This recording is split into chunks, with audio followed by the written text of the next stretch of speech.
Welcome back to The Charismatic Voice. Today I'm going to be reacting to the song that you've requested the most in the last 2 weeks, which is The Poet and the Pendulum by Nightwish and featuring Floor Jansen. Now, a lot of you did warn me that the song is really deep, so I did a little bit of research ahead of time and I looked up the lyrics and some of the backstory. I understand that Tuomas wrote this shortly after Tarja and the band split. He's very clearly experiencing extreme loss and grief. There are 5 acts, and eventually it leads to a new beginning. So I'm really excited to see how this all is expressed in their music. Let's get to it.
Okay, gonna stop before they go on much further. By the way, this is going to be a long song. The video is about 14 minutes long, so hang in there with me. I was really interested and struck at first how there was this whispering in the backing track. I think that's a backing track. I didn't see anybody live on stage. I could be wrong. But in the headphones, it was really interesting how it was panned back and forth to both sides, which really denotes like voices in your head or voices all around you, surrounding you. So I thought that was a particularly interesting choice. That might sort of be a reference. I know that this was partly inspired by an Edgar Allan Poe work. I think it was The Pit and the Pendulum that talked about psychological warfare. So I wonder if that was partly in reference to that psychological warfare.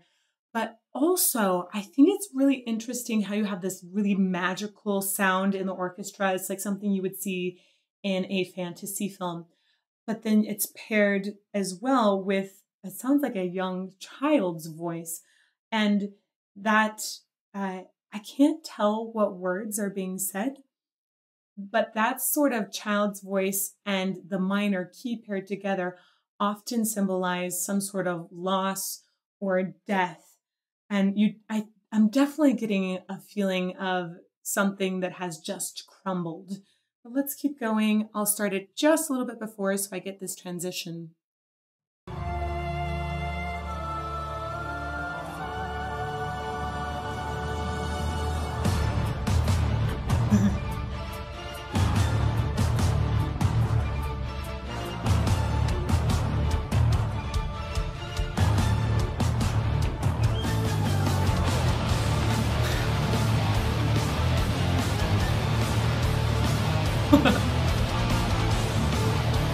Oh, and there are the pendulums in the background.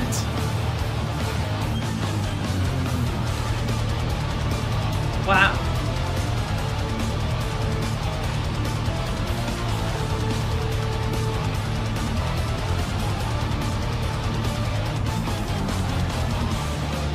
Whoa. Okay, before she really gets in here too much further, there's a lot musically that's going on. First of all, anytime you start adding drums, you're going to get a lot more energy in this sound, which you can, I guess that's self-evident here, but you can just really feel how instantly when you get drums, you're like, whoa, my heart's beating faster, right? So you have a lot more life now in this part.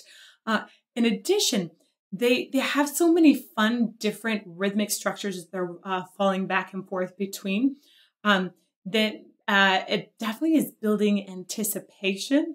And I also think that it goes with this swinging pendulum in the background, this idea of like maybe a cyclical cycle or something like this. Okay, let's catch Floor.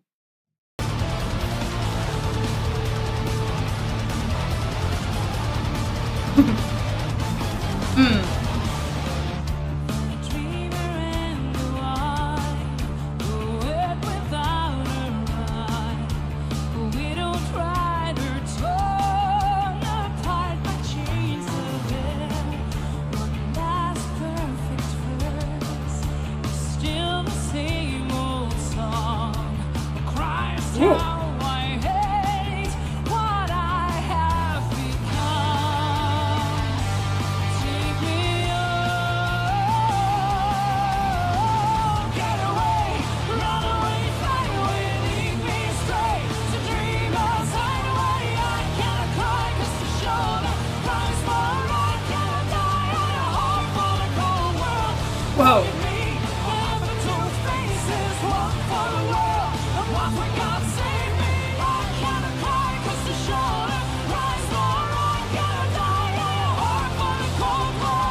Woo, woo. Okay, some really, really cool things happening in there. First of all, I love Floor's voice. She's so expressive but has power, and I loved this growl she put in the middle. But one of the things that I thought was the coolest in here was actually the descending chromatic passage.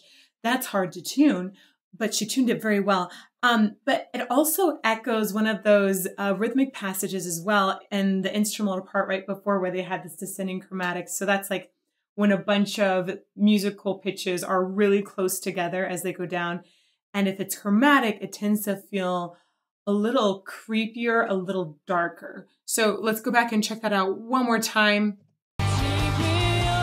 So expressive and really good belt too.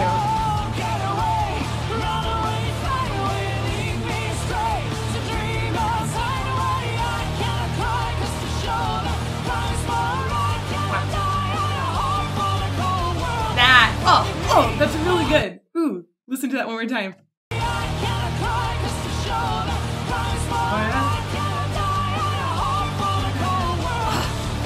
That's really, really nice.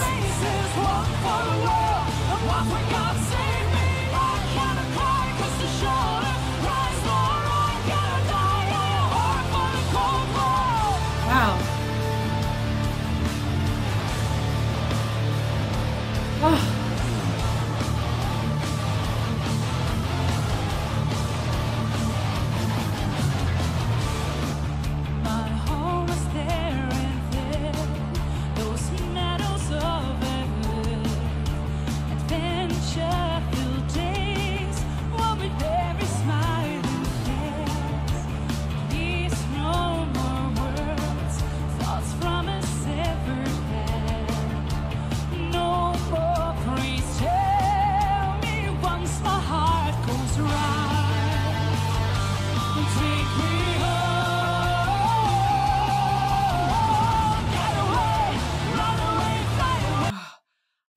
I love her clarity of diction.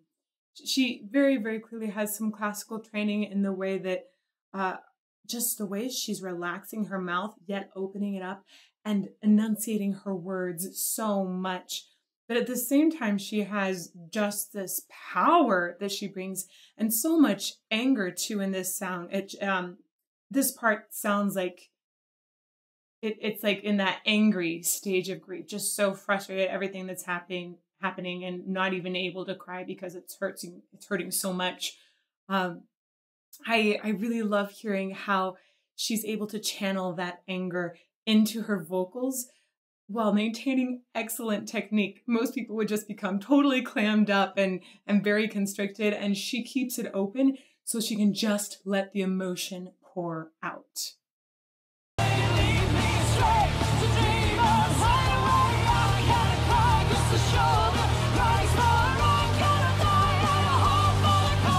Oh, there's that chromatic again.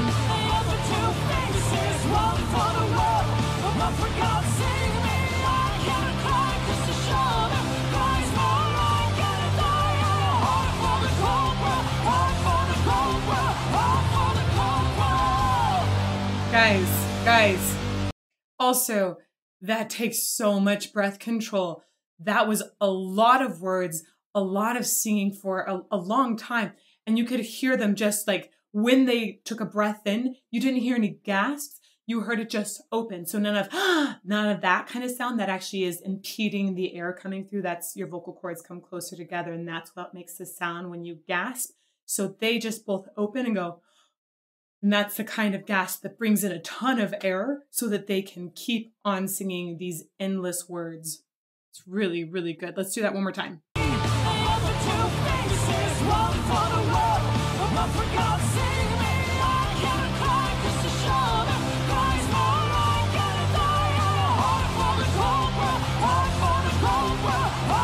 Wow. It's a lot of words to get out there. Next act, I think.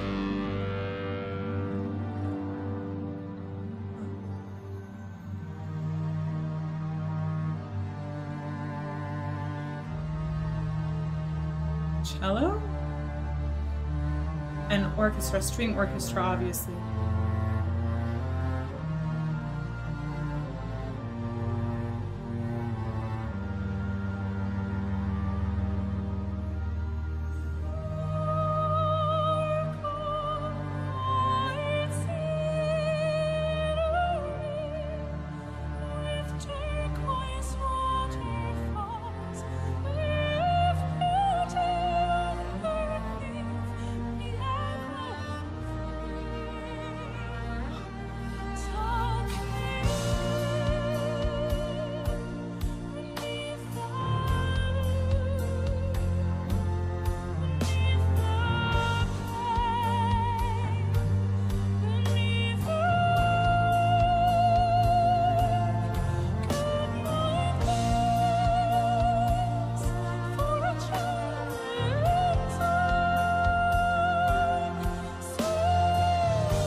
Okay, I have to tell you guys, this was just magical, and this is the reason I wore this t-shirt today. I think that Floor is a magical singer, but she also has awesome vocal control. So I wanted you to see science like magic, but real, because part of what she's doing here is just about her breath control, and it's about having vocal cords come together really easily with a low phonation threshold pressure. So I love that she's able to just use her larynx well to make us experience these wonderful things. It's so cool, so cool.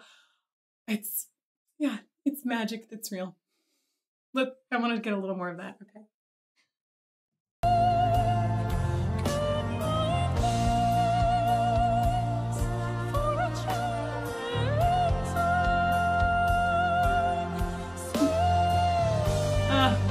Such a good sign.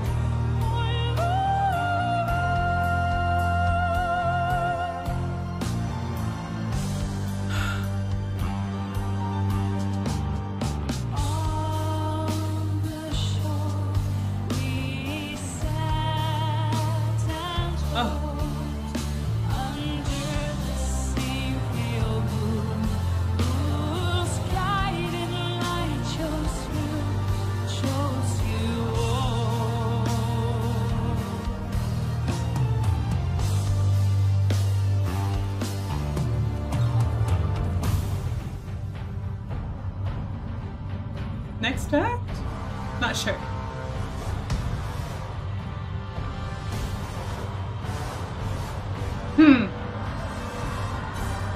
I'm afraid, so afraid. Being raped again and again and again. Whoa. I know I will die low, but loved. You live long enough to hear the sound of guns. Long enough to find yourself screaming every night. Long enough to see your friends betray you. For years, I've been strapped onto this altar. Now I only have 3 minutes counting. I just wish the tide would catch me first and give me a death I always longed for. Whoa! that is so intense. I did not expect these words to be set like this in a whisper, and it makes it more intense to have them as a whisper than I think they would be sung. It's so, whoa, I just like, definitely made my heart race. Also, I'm loving the orchestral nature of the composition as well. You definitely hear it was like much smoother strings in the orchestra when you had something that was more mournful, and that was that floaty section from Floor. But now, as this section transitioned, you heard a lot more brass and definitely like more angular movement in the orchestra. Tuomas is a really good orchestrator. Also, big choirs tend to be dramatic.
Okay, we're gonna come back to this. Sorry, I was just about to solder when I heard him screaming, so we'll come back to that. But first, let's talk about that instrumental interlude there. You could hear those angular moments in the orchestra that I was talking about right before, when it becomes a little more dramatic. And then also you have these like interspersed choral moments as well, where they're singing like oohs or ahs. And that definitely echoes back to like Carmina Burana kind of writing, where it's super dramatic. You would definitely hear that in an epic moment in a film score. So I think that was really, really cool. In addition, I love hearing the bass note in this progression. If you listen to the bass, you can always tell when you're like home, you're good. And then suddenly it'll like jump up in very, what I would call like non-pop harmony progression. And it feels also angular. So that's all adding to this. It feels like a much more aggressive nature from the music. This is very smartly composed. Let's go back so we catch that transition to him screaming.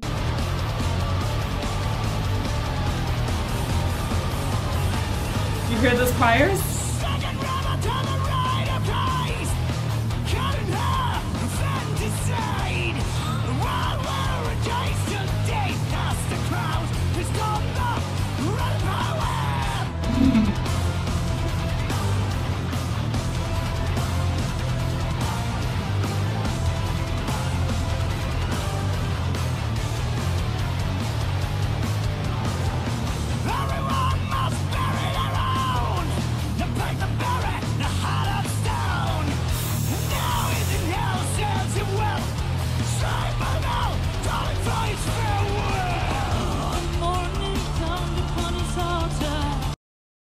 Just so you guys know, screaming or growling, or there's a lot of different ways to describe what he was just doing, that can be done in a healthy way.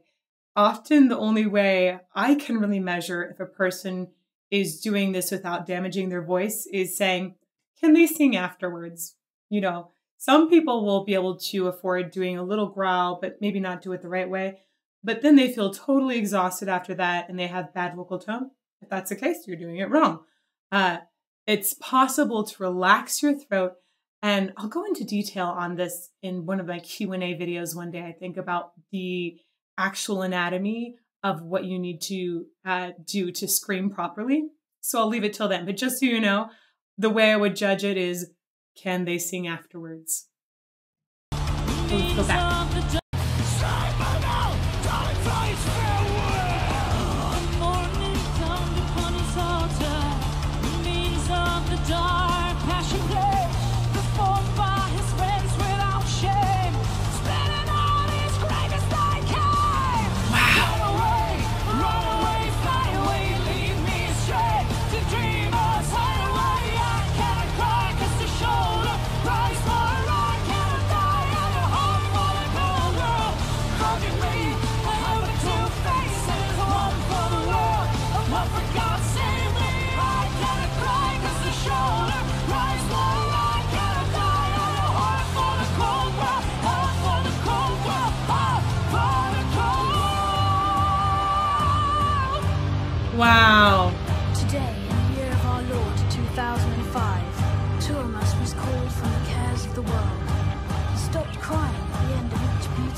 the curate had too long been without silence. He was found naked and dead, with a smile on his face, pen, and 1,000 pages of erased text. Whoa. Wow. Did you hear that at the end? It sounded like a blade going past, right? Not just a pendulum, like not just something that's inside of a clock, but like a blade instead. Listen to that at the very end. Pages of erased text. Oh, that was cool. What a cool sound effect to put in there. And now a heartbeat. So this might actually be the next act. I might have spoken too soon.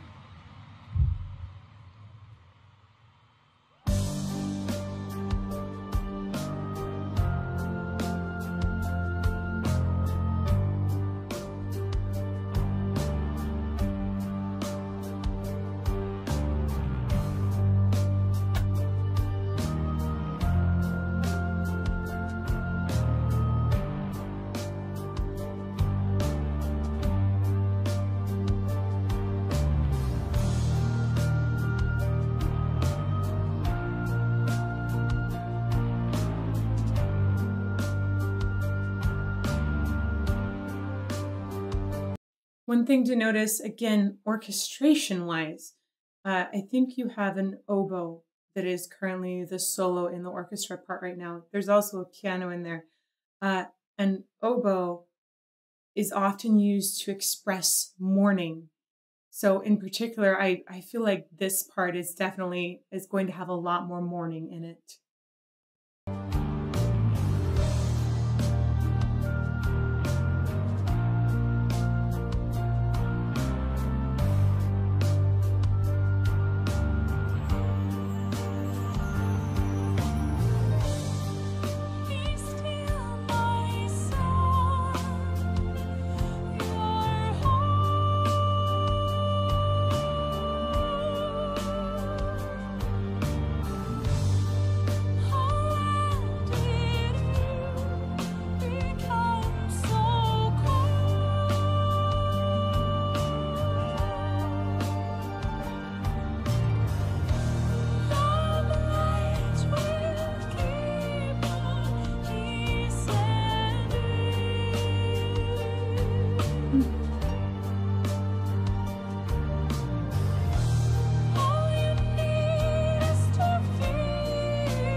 Floor right now is doing something super, super smart vocally. She is actually thinning out the sound a little bit to make it more clear and help us to hear the words a little bit more. If you're just singing oohs and ahs, you can fill that up, but it's hard for really clear vowels and consonants to be heard as distinctly. And she instead has created this beautiful, pristine, clear sound in a higher register. So it's really fascinating to hear how many options she has in different registers in her voice. Most people don't have that many options available to them, but she clearly does. And she's been able to sing with a growl, with a belt. She's been able to sing like a super low register with really clear words and in a much higher register with really clear words. And then she's been able to float things too, like a true opera singer. So it's just, I love seeing how smart vocally she is.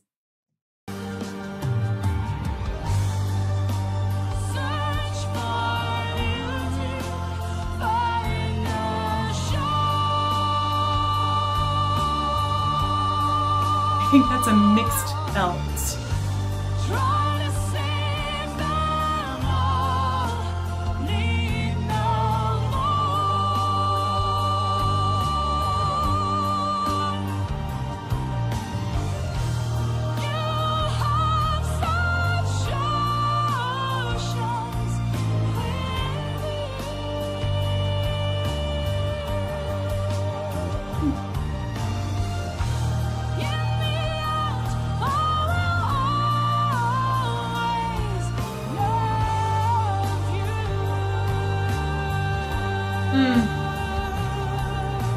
So terminology-wise, headphone wire.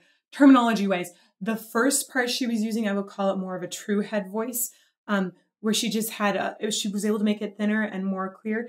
And then when you hear this belt up there, I don't think she's taking her full chest voice up. It's what I think we would refer to as more of a mixed belt.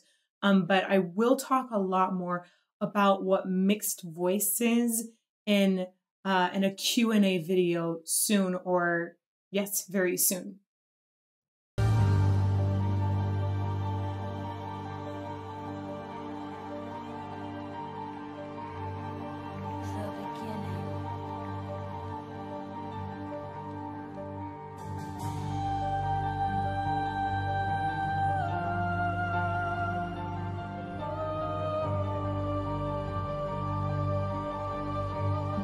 Wow.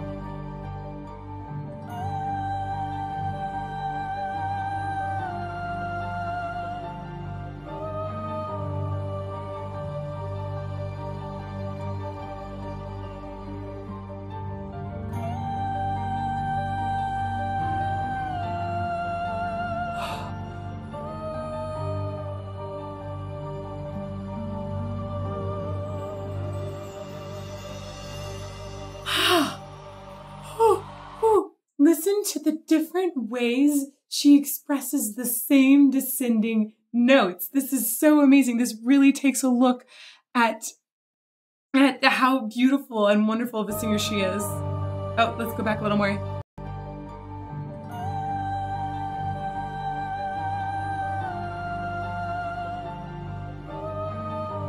So this way was very clean, I would say.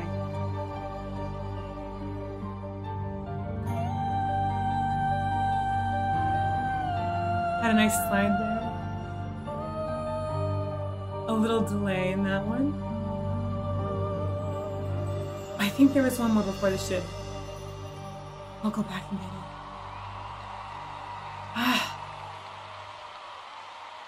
it. Okay, I want to go back and catch that ending one more time.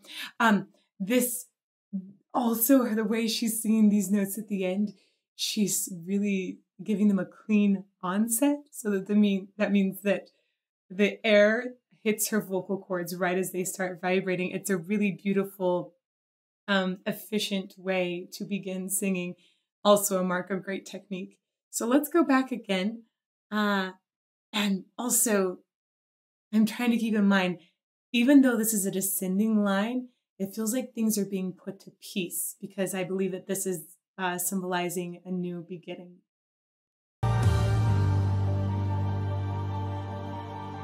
Huh, feels like minimalism. The beginning. Ah, there she is, the beginning.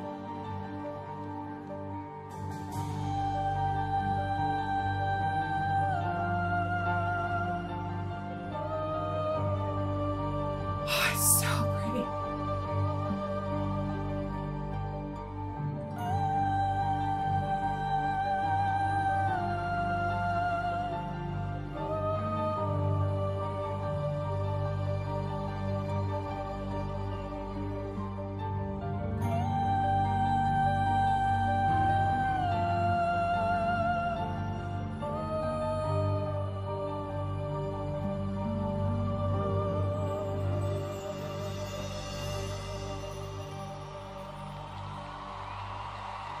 Oh.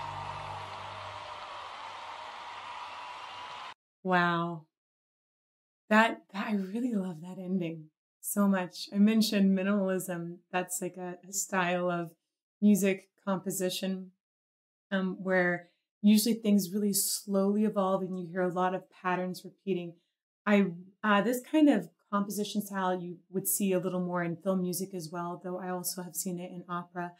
And I really love the way that minimalism actually represents a lot of times evolution and the way that things would slowly evolve. So I think that's fascinating to have that be a compositional choice at the end of this piece that represents the new beginning. Guys, that was my first time through the entire piece, and there is so much that I know I did not catch. So please write in the comments below what you think the meaning of this song is. I know that there are 5 acts, but I had troubles really distinctly saying exactly where each of them happened. So, give some timestamps on those and tell me what you think each of those phases really represented to Tuomas as well. Also, please keep sounding off on what you would like to hear next. And come say hello to me sometime in a premiere. On Mondays and Fridays at 8 a.m., I host live chats during the premieres of videos, and I'd love to meet you. So come say hello, and I hope to see you soon.